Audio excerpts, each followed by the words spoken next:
யாழில் மீட்கப்பட்டுள்ள 18 புத்தர் சிலைகள் போலீஸ் நிலையத்தில் ஒப்படைப்பு. இலங்கையில் அதானி நிறுவன ஒப்பந்தத்திற்கு எதிராக நீதிமன்ற உத்தரவு. சிறுவர்களிடையே அதிகரிக்கும் நோய் தாக்கம், பெற்றோருக்கு விடுக்கப்பட்டுள்ள எச்சரிக்கை. மலையக தொடருந்து சேவையில் இடம்பெறும் பாரிய மோசடி. சீன முதலீட்டாளர்களுக்கு ஜனாதிபதி அனுரவின் அழைப்பு. பிரித்தானியாவின் அதிரடி அறிவிப்பு. ஜெர்மனிய உணவுப் பொருட்களுக்கு இறக்குமதி தடை. ரஷ்யாவிற்குள் ஊடுருவிய 146 ஆளில்லா விமானங்கள். நியூ ரங்கனாஸ் தங்க சுரங்கம், Markham and Steeles, 6055 Steeles avenue east, C102. தொடர்பென விரிவான செய்திகள். நிலையான வலுவான ஆட்சி மற்றும் வெளிப்படைத்தன்மையுள்ள பொருளாதாரத்தை கொண்ட இலங்கையில் முதலீடு செய்ய வருமாறு சீன முதலீட்டாளர்களுக்கு ஜனாதிபதி அனுரகுமார திசாநாயக்க அழைப்பு விடுத்துள்ளார். அரசு மற்றும் தனியார் நிறுவனங்கள் இணைந்து ஏற்பாடு செய்யப்பட்டிருந்த முதலீட்டு அமர்வில் பிரதம அதிதியாக கலந்து கொண்ட போதே ஜனாதிபதி இந்த விடயத்தினை தெரிவித்துள்ளார். சீன ஜனாதிபதி ஷி ஜின்பிங்கின் அழைப்பின் பேரில் சீனாவுக்குள் 4 நாள் உத்தியோகபூர்வ விஜயம் மேற்கொண்டுள்ள ஜனாதிபதி அனுரகுமார திசாநாயக்கவின் விஜயத்தின் 3ஆம் நாளுடன் இணைந்ததாக இந்த மாநாடு ஏற்பாடு செய்யப்பட்டுள்ளது. அத்துடன் இந்த மாநாட்டில் பல முன்னணி சீன நிறுவனங்கள் முதலீட்டு அமர்வில் பங்கேற்றுள்ளமை குறிப்பிடத்தக்கது. அந்த நிறுவனங்களின் தலைவர்களுடன் ஜனாதிபதி அனுரகுமார திசாநாயக்க சுமூகமான முறையில் கலந்துரையாடல்களில் ஈடுபட்டுள்ளார். இதன்பொழுது வெளிவிவகார, வெளிநாட்டு வேலைவாய்ப்பு மற்றும் சுற்றுலா அமைச்சர் விஜித ஹேரத், போக்குவரத்து, நெடுஞ்சாலைகள், துறைமுகங்கள் மற்றும் சிவில் விமான போக்குவரத்து அமைச்சர் பிமல் ரத்நாயக்க, இலங்கைக்கான சீன தூதர் சி ஜென்கோங், சீனாவிற்கான இலங்கை தூதர் மஜிந்த ஜெயசிங் ஆகியோரும் இந்த நிகழ்வில் கலந்து கொண்டுள்ளமை குறிப்பிடத்தக்கது.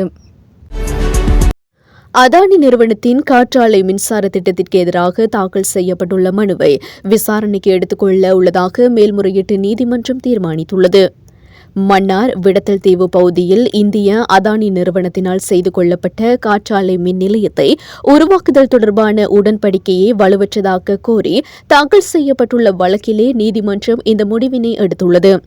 குறித்த மனு இலங்கை பசுமை அமைப்பின் தலைவர் சந்திம அபயவர்த்தன சமர்ப்பித்திருந்ததோடு மேன்முறையீட்டு நீதிமன்ற நீதியரசர் MUP கரளியத்தவினால் இன்று விசாரணைக்கு எடுத்துக் கொள்ளப்பட்டுள்ளது. இந்த நிலையில் இது தொடர்பான முக்கிய வழக்குகள் எதிர்வரும் மார்ச் மாதம் விசாரணைக்கு எடுக்கப்படவுள்ளதாக அரசு சட்டத்தரணி தெரிவித்துள்ளார். மேலும் குறித்த திட்டம் தொடர்பில் இன்னும் இறுதியான தீர்மானம் எதுவும் எடுக்கப்படவில்லை எனவும் அவர் தெரிவித்துள்ளார். இதனை அடுத்து இது தொடர்பிலான மனுவை மே 23ஆம் தேதி பரிசீலிப்பதாக நீதிமன்றம் உத்தரவிட்டுள்ளது. ரஷ்யா முழுவதும் தீவிரமான 146 ஆளில்லா விமான தாக்குதலை உக்ரைன் நடத்தியுள்ளதாக சர்வதேச ஊடகங்கள் செய்தி வெளியிட்டுள்ளன. ரஷ்யாவின் பல்வேறு பகுதிகளை குறிவைத்து நேற்றைய தினம் இந்த ஆளில்லா விமான தாக்குதல் மேற்கொள்ளப்பட்டுள்ளது. இதுவரை நடந்த மிகப்பெரிய தாக்குதல்களில் ஒன்றாக கருதப்படும் இந்த தாக்குதலில் 146 ஆளில்லா விமானங்கள் மற்றும் பல ஏவுகணைகள் பயன்படுத்தப்பட்டிருப்பதாக தெரிவிக்கப்பட்டுள்ளது. இவற்றில் அமெரிக்காவினால் தயாரிக்கப்பட்ட குறுகிய வரம்பு ஏவுகணைகள் மற்றும் பிரிட்டனினால் வழங்கப்பட்ட கப்பல் ஏவுகணைகளும் உள்ளடங்கும் எனவும் இந்த தாக்குதல்கள் எங்கல்ஸ், சரடோவ், கசான், பிரியான்ஸ்க் மற்றும் துலா உள்ளிட்ட பரந்த பகுதிகளை குறிவைத்து நடத்தப்பட்டுள்ளதாக தெரிவிக்கப்பட்டுள்ளது. ஆயுத உற்பத்தி நிலையங்கள், எண்ணெய் சுத்திகரிப்பு நிலையங்கள் மற்றும் வெடிமருந்து கிடங்குகள் போன்ற முக்கிய உட்கட்டமைப்புகளும் இதன்போது குறிவைக்கப்பட்டுள்ளன. ரஷ்ய பாதுகாப்பு அமைச்சகம் இந்த தாக்குதலை பெருமளவிலான ஒருங்கிணைந்த தாக்குதல் என்று வர்ணித்துள்ளதுடன் தீர்க்கமான நடவடிக்கை எடுப்பதற்காக உறுதியளித்துள்ளது. உக்ரைன் மற்றும் அதன் மேற்கத்திய கூட்டாளிகளின் நடவடிக்கைகள் தண்டிக்கப்படாமல் இருக்காது என்றும் ரஷ்ய அதிகாரிகள் தெரிவித்துள்ளமை குறிப்பிடத்தக்கது. யாழ் வடமராட்சி கிழக்கு நாகர்கோவில் பகுதியில் நேற்று கரையொதுங்கிய மர்ம வீட்டிலிருந்து 18 புத்தர் சிலைகள் போலீஸ் நிலையம் கொண்டு செல்லப்பட்டுள்ளன. அண்மை காலமாக கடல் நிலையில் ஏற்பட்டுள்ள மாற்றங்களினால் கடல் சீற்றங்கள், சூறாவளி, புயல், நிலநடுக்கம் போன்றவை பல தென்கிழக்கு ஆசிய நாடுகளில் ஏற்பட்டுள்ளது. இந்த நிலையில் சம்பவ இடத்திற்கு சென்ற மருதங்கேணி போலீசார் அதில் காணப்பட்ட 18 புத்தர் சிலைகளையும் செப்பேடுகளையும் மீட்டு மருதங்கேணி போலீஸ் நிலையத்தில் ஒப்படைத்துள்ளனர். நாட்டில் உள்ள குழந்தைகளிடையே தற்போது நோய் தாக்கங்கள் அதிகரித்து வருவதாக ஸ்ரீ ஜெயவர்தனபுர மருத்துவ பீடத்தின் குழந்தை மருத்துவத்துறையின் பேராசிரியர் ருவந்தி பெரேரா தெரிவித்துள்ளார். இந்த நிலையில் குழந்தைகளிடையே நீரிழிவு நோய், உயர் இரத்த அழுத்தம், கல்லீரல் நோய்கள் மற்றும் நுரையீரல் நோய்கள் என்பன அதிகரித்து வருவதாக அவர் மேலும் சுட்டிக்காட்டியுள்ளார். சுகாதார மேம்பாட்டு பணியகத்தில் நேற்று நடைபெற்றுள்ள ஊடகவியலாளர் சந்திப்பில் கருத்து வெளியிடும் போதே அவர் இந்த விடயத்தினை குறிப்பிட்டுள்ளார்.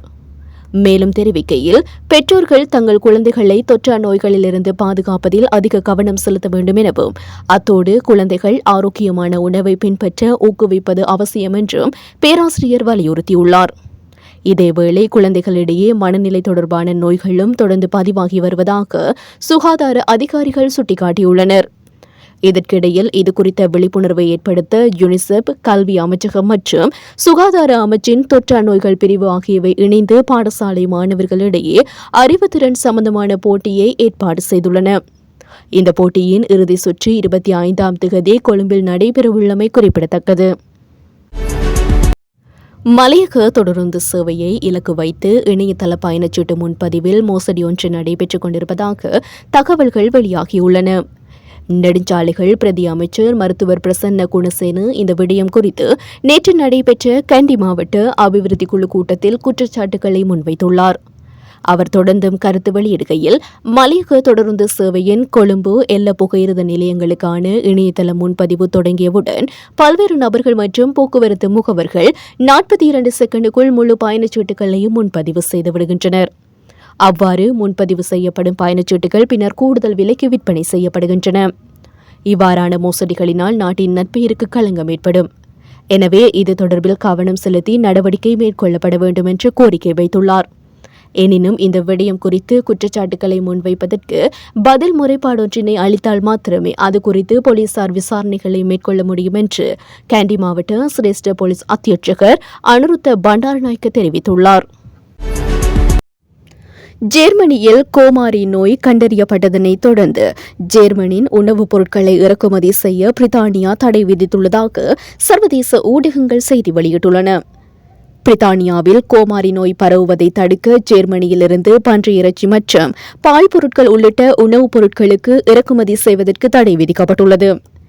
ஜேர்மனியில் இந்த நோய் கண்டறியப்பட்டாலும் தடுப்பு நடவடிக்கையாக இத்தடை விதிக்கப்பட்டுள்ளதாகவும் இது நாட்டின் விவசாயிகளின் வாழ்வாதாரத்தை பாதுகாக்க உதவும் என்றும் பிரித்தானிய அரசாங்கம் தெரிவித்துள்ளது. கோமாரி நோய் என்பது மாடுகள், பன்றிகள், ஆடுகள், மீன்கள் மற்றும் இரட்டை சொறிக்கால்களை கொண்ட கால்நடைகளில் மிக வேகமாக பரவும் வைரஸ் நோயாகும். இது மனிதர்களுக்கு எந்தவித சுகாதார அபாயத்தையும் ஏற்படுத்தாது என்றாலும் 2001 பிரித்தானியாவில் ஏற்பட்டுள்ள பெரும் பரவல் 6 மில்லியனுக்கும் மேற்பட்ட கால்நடைகளை கொல்ல வழிவகுத்துள்ளதுடன் இது விவசாயிகளின் வருவாயில் பெரும் பாதிப்பை ஏற்படுத்தியுள்ளது. தற்பொழுது ஜெர்மனியின் பன்றி, இறைச்சி, பால் பொருட்கள் மற்றும் இதர உணவுப் பொருட்களின் ஏற்றுமதியில் சவால்களை சந்தித்து வருகின்றது.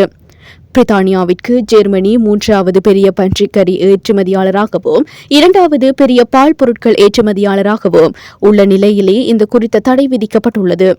குறித்த தடை ஜெர்மனிய உணவுப் பொருட்களின் விநியோகத்தில் பின்னடைவை ஏற்படுத்தும் என வல்லுநர்கள் கருதுகின்றமை குறிப்பிடத்தக்கது.